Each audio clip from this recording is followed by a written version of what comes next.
Hello and welcome to Microfile, the best of the recent series of Micro Live. Tonight the theme is innovation, and who better to start with than Britain's most famous inventor, Sir Clive Sinclair.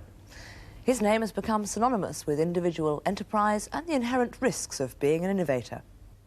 Clive Sinclair first came to the public's attention as the inventor of a host of gadgets which were electronic firsts. The first miniature television,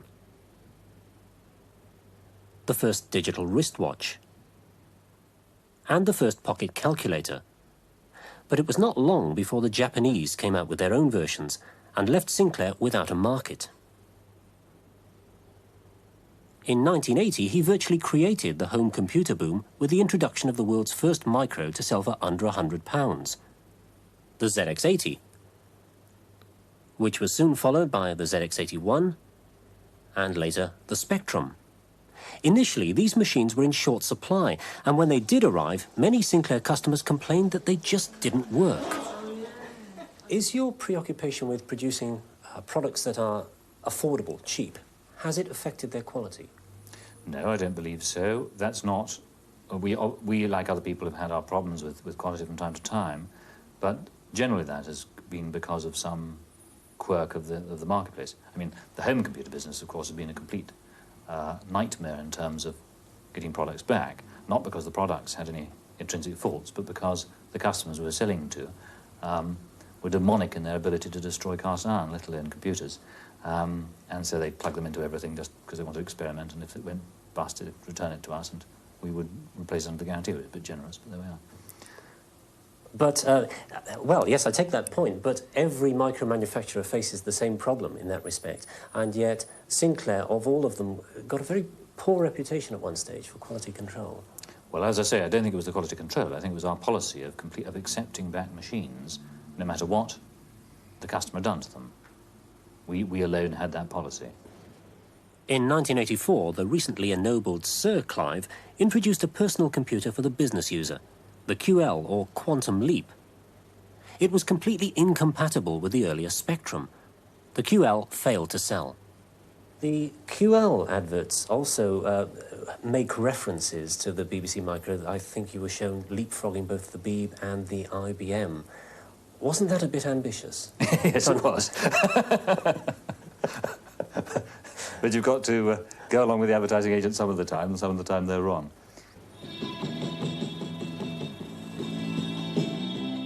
Sinclair's fortunes sustained further damage with the launch of the C5, a three-wheeled electric car. Announced in January 1985, it failed to impress the British public, who couldn't imagine using it on busy roads in the middle of winter. The press had a field day with the C5. Right, yes. They called it an electric bee-day, among other things. Has that damaged your credibility at all, do you think? Not in the bee-day market, anyway. But seriously, as far as the bankers are concerned, has that been detrimental? Well, yes, I expect it has, but then I don't think the sort of businesses I've always been in and the fields I go for are high risk, and bankers look to security in that sort of situation. Aren't you dicing with financial death? I took that risk myself entirely, deliberately. I wanted to, and it hasn't yet been a success. That's okay. That's my money, and that's what I want to do with it. But your research continues into electric vehicles. Very much so, and C5 hasn't been dropped. It's being test marketed in the States at this moment, and we still hope to launch it there. The C5 did enormous damage to Sir Clive's financial credibility, and throughout 1985 he found it difficult to get money to tide him over his cash flow problems. Finally, in April 1986, he was forced to sell his computer interests to Alan Sugar of Amstrad. But undaunted, Sinclair claims to have a new computer on the way. Did it hurt selling the Sinclair name? Not really. I mean, it's the perception of the public is swift and clear in these things.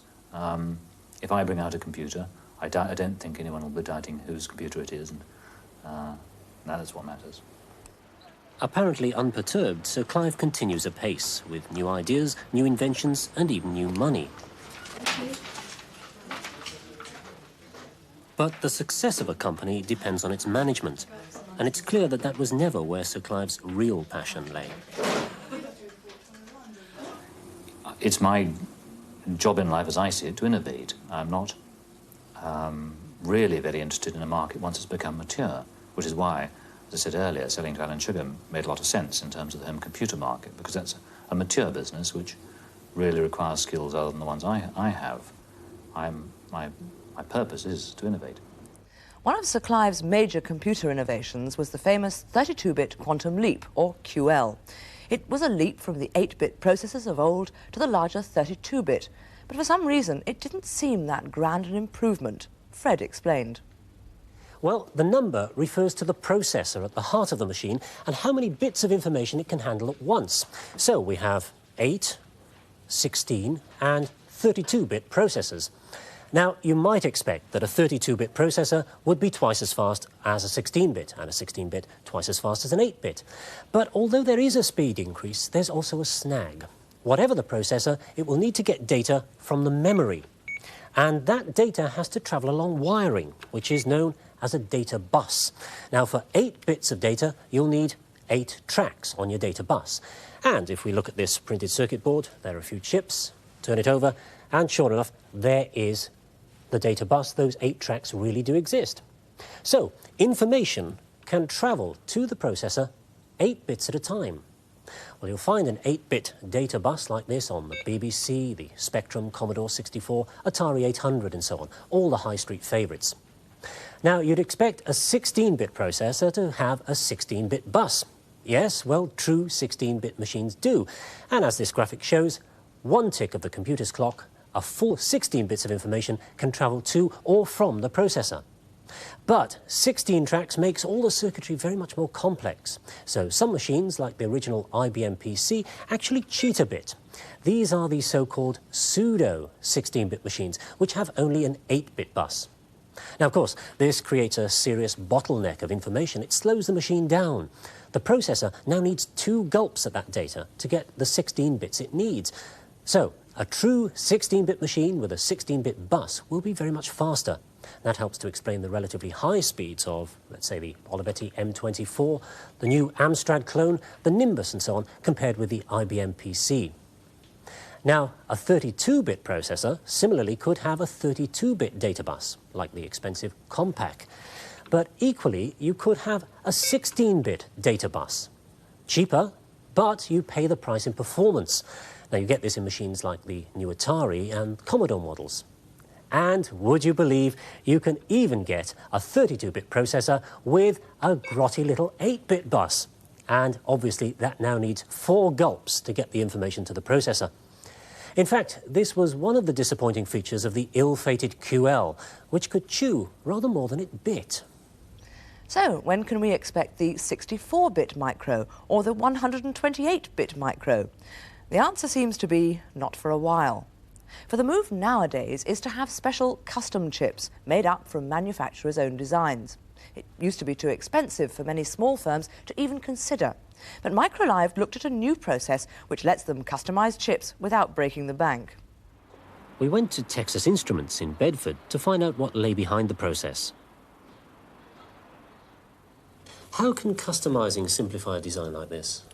Well, if we take a circuit such as Acorn's video processing unit here, you'll see the traditional way a circuit would be designed is as a number of building blocks, each one of these being an integrated circuit with a number of components within it.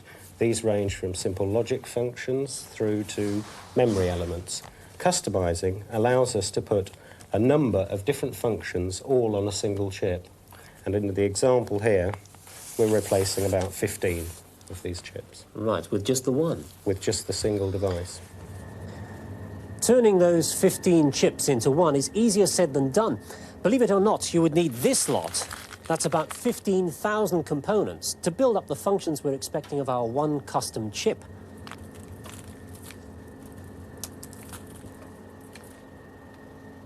To begin the chip design, the circuit details are entered into a workstation.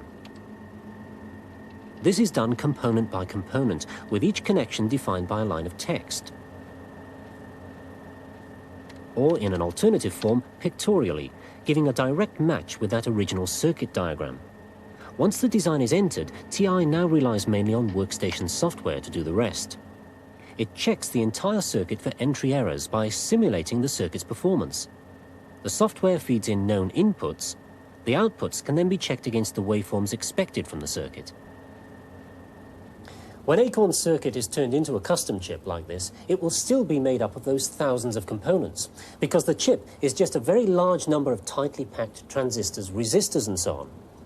So this design must still be converted into a component design, and this into areas on the silicon slice which will act as tiny transistors, resistors and so on, which when interwoven together make up the working chip. These components are sculpted onto areas on the surface of the silicon slice. These areas, traditionally created using masks, are defined by exposing slice and mask to ultraviolet light. Each exposed area fixes where chemicals are to be diffused into and grown onto the surface. The final chip is made by repeating these steps many times with different chemicals. To design the chip's physical layout, it's back to that workstation, where hardware and software do the hard work once again. Each one of these tracks, drawn here in green, will be no more than 10,000ths of an inch wide on the final chip. The green here stands for aluminium conductor. The yellow areas for one type of diffused chemical, a semiconductor region. And each of the other colors stands for a different chemical layer on the chip's surface. Software now not only draws in these interconnecting layers, but also checks out its own designs for mistakes. Before the arrival of this software, many of these design stages were, until pretty recently, carried out manually. Now, all this workstation software must have replaced a lot of skillful engineers. Not at all. Those skillful engineers are now designing at one level higher than they have been used to. The analogy is clear if we go back 15 years. In the late 60s, many engineers were designing at the transistor level. In the 70s, the advent of custom logic functions, which each of which perhaps mopped up 100 transistors, allowed the designers to build more complex systems in the same amount of time. We've now just gone one stage further, allowing designers to build with the higher level building blocks. So much for design. Chip manufacture calls for exacting conditions and some pretty strange garb. The many interacting layers which go to make up the chip have to be very accurately superimposed one on top of the other. Until recently, the only way of doing this was with these photographic masks. It required a lot of exotic equipment. Costs quickly mount up when each mask can cost around £1,000 to make, and when each chip needs between 10 and 15 masks for its manufacture. TI, though, are now using this electron or E-beam technology to write directly to the surface of the chip, and that avoids the need for these expensive masks. The data from the design operation is fed into the E-beam system. A fast computer working at effectively 50 million instructions per second then drives the system from this data. The silicon slice, covered in a material sensitive to an electron beam, loads into a vacuum chamber. It must be accurately aligned before the electron beam is driven across its surface. The beam scans the surface, exposing areas of the slice. In this way, the areas for later chemical deposit are marked onto the chip's surface. This E-beam scanning process is carried out to an amazing accuracy. In fact, that beam is deflected to within 10 millionths of an inch, which is about the length your fingernail has grown in the last minute. What does E-beam have to offer over traditional customizing to your customers? Well, there are two key advantages. The first is that customers can now consider and can afford to have much lower volumes than traditionally available with custom design techniques. It's now feasible to have volumes as low as just 1,000 pieces, whereas in the past, due to the excessive cost of the photomask approach, they would have required many tens of thousands to justify the overall cost of the project. But secondly, the processing is now extremely fast, with E-beam at every stage. The time taken to start from raw silicon and end up with custom chips is a matter of just 1 or 2 weeks. The cost advantages of producing a chip in this way are very interesting. Using conventional mask techniques, the initial costs are very high, although they do come down eventually with volume production. But many UK producers don't want that sort of volume, so they can't take advantage of the reduced price. But with the E-beam technology, the starting cost is much less, and low-volume production becomes a realistic proposition, putting custom chips within the reach of many manufacturers who previously considered them too exotic. Well, the other advantage is obvious. Now, this is the board with the non-custom design, and as you can see, there are so many bits and pieces on it that they've had to actually go up another story to get everything on. And then next to it is the board with the custom chip on. There it is, and you can see how much neater the layout is.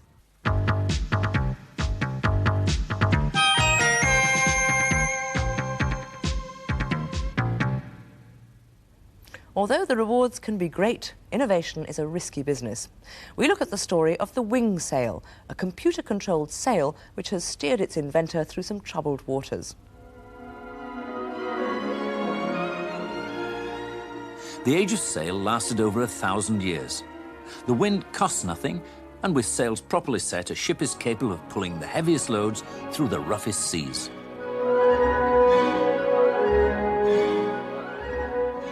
For 20 years, John Walker has relentlessly pursued the dream of restoring sails to cargo ships.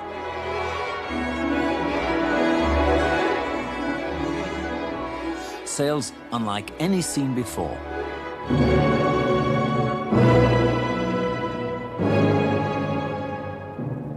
Finally, in June 1986, John fitted a ship with his first wing sail, a sail operated not by man, but by a computer. The ship, the Ashington, is diesel-powered. The intention is that the wing sail will cut her fuel consumption. Well, it's an experimental installation, but we're hoping for 10%, and a full installation with another wing sail on the forward end should produce over 20%. Seen from above, the wing sail is like 3 aircraft wings side-on, which can be rotated by small movements of a tail fin, rather like a weathercock. The 3 wing sections can be curved or feathered to give them the characteristics of a sail and thrust the ship forward. The critical factors are the rotation and feathering of the wing sails. These are decided by computer. The computer is housed in this box. From here, it can operate the sails by a system of hydraulic levers, which are connected back to the pumps in the computer housing. The computer knows from a vane and an anemometer on the wing sail both the wind angle and the wind speed. It also knows the angle of rotation of the wing sail from a sensor in the swivelling base. Walker used this model to convince skeptics that the wing sail would work. He emphasised its unique features, particularly the ability of the wings to curve either way to take advantage of the wind. And we've got the wind at the moment coming in from the side of the ship. And when the flaps are deflected like that, the wind is deflected so and produces a thrust in that direction. It's a completely automatic system, so nearly as we can make it. Obviously, the captain has to decide whether or not he wants the thing working at all, and he also is the only person who could decide whether he wants a head thrust or a stern thrust. But anything more than that, the computer does completely by itself. This circuit board contains the memory chip, called an EEPROM, which holds the program that controls the wing sail. The program was written by Frank Dale in a language called Forth. Frank is a bit of a Forth fanatic.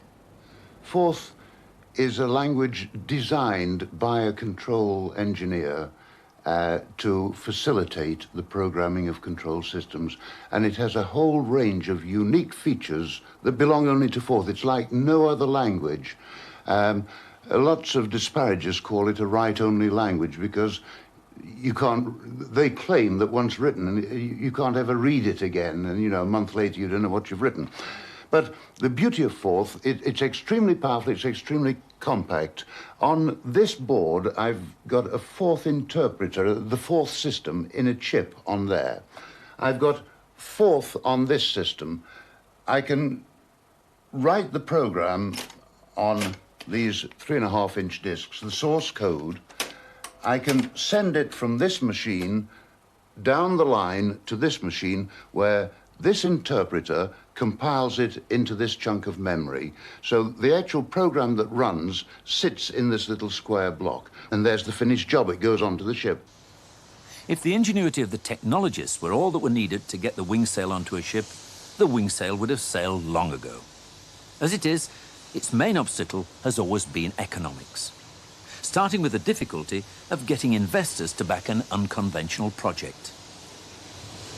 The trouble with innovative high technologies as far as city institutions are concerned is that there are no analysts, there's no form book, there's nothing to guide them, and so they feel terribly exposed.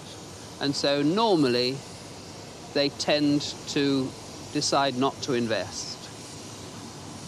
The private investor who has brought us fundamentally as far as we've got has an entirely different attitude. He or she, an astonishing number of ladies among our shareholder list, say this is something which seems to be sensible, seems to be important, it ought to be able to proceed, and therefore I'm going to put some money into it. But as the day of the launch approached, no investor could ignore the crucial fact that John's factory had no more firm orders and was lying idle.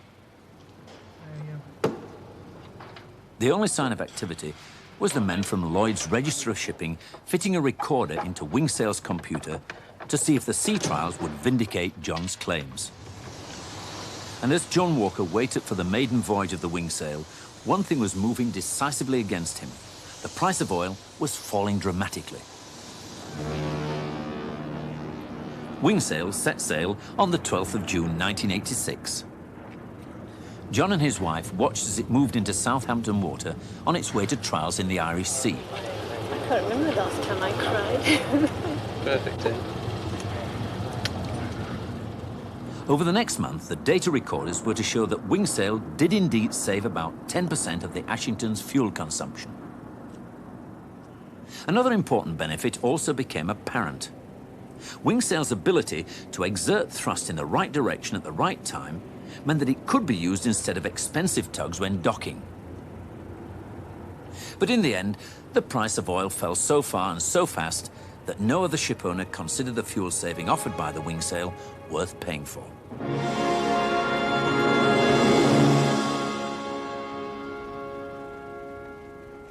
Since that film was made, the Ashington has sailed swiftly through a hurricane in the Bay of Biscay. John Walker remains confident in the Wingsail and is planning to adapt it to the yacht market. That's all for this week. Goodbye. Bye.